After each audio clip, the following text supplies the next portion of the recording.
बचपन से ही आपने सुना होगा कि कुरुक्षेत्र की भूमि को धरती का सबसे पवित्र स्थान माना जाता है। कहते हैं कि यहाँ कदम कदम पर इतिहास बसा हुआ है और हर जगह पर एक रहस्य छुपा है। आज मैं आपको कुरुक्षेत्र के उन्हीं रहस्यों की यात्रा पर ले चलता हूँ। लेकिन इस यात्रा में जो नाम आप सुनेंगे वो वही नहीं हैं जिन्हें आप किताबों में पढ़ चुके होंगे। इन्हें सुनकर आपके भीतर जिज्ञासा और भी बढ़ जाएगी। सबसे पहले बात करते हैं उस भूमि की जिसे लोग ज्ञानसर कहते हैं। यही वह स्थान है जहां श्री कृष्ण ने अर्जुन को दिव्य उपदेश दिया था।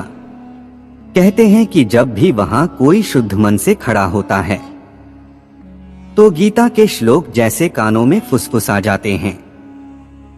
यही कारण है कि इसे गीता का उद्गम स्थल माना जाता है। अब चलिए उस सरोवर की ओर जिस लोग ब्रह्मकुंड कहते हैं।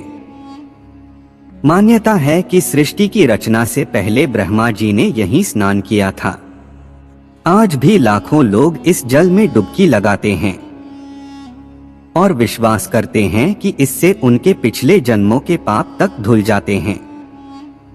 हर साल गीता महोत्सव यहीं आयोजित होता है और पूरा सरोवर दीपों की रोशनी से जगमगा उठता है। इसके बाद है सरस्वती धाम। यहाँ पर पितरों के श्राद्ध का सबसे बड़ा आयोजन होता है। कहा जाता है कि यहाँ पिंडदान करने से पितर प्रसन्न हो जाते हैं और परिवार को आशीर्वाद देते हैं। यमराज ने भी यहाँ आकर कठोर तप किया था। शायद इसीलिए यह स्थान मृत्यु और मोक्ष का रहस्य समेटे हुए है।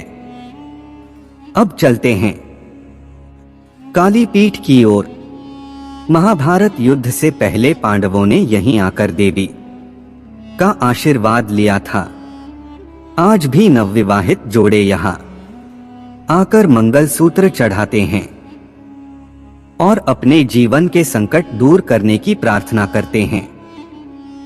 मंदिर की घंटियों की गूंज ऐसी होती है मानो माता स्वयं अपने भक्तों का आह्वान कर रही हो। कुरुक्षेत्र का सबसे भावुक स्थान है वीरगति टीला।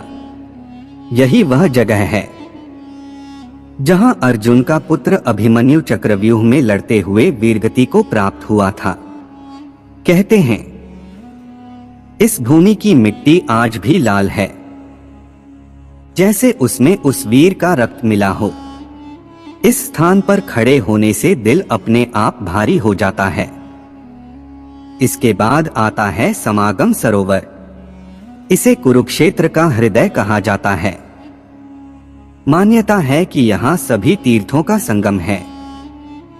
हजारों श्रद्धालु यहाँ स्नान करते हैं और मानते हैं कि अमावस्या और ग्रहण के दिन स्नान करने से 1000 यज्ञों का फल मिलता है।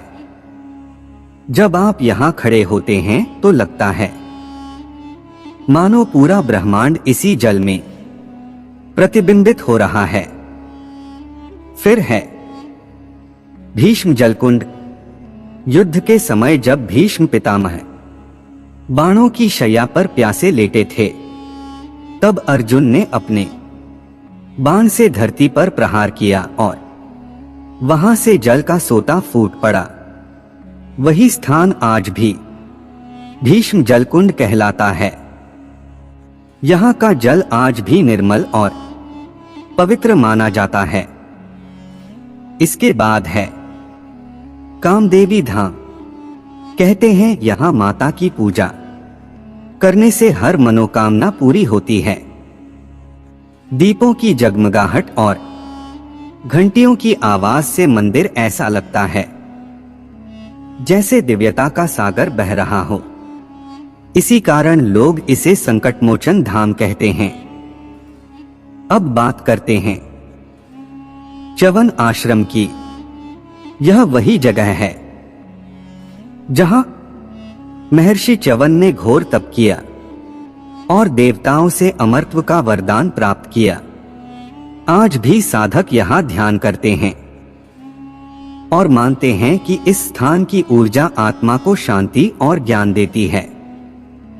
और अंत में आता है मोचन तीर्थ। इसका नाम ही इसके रहस्य को बयां करता है।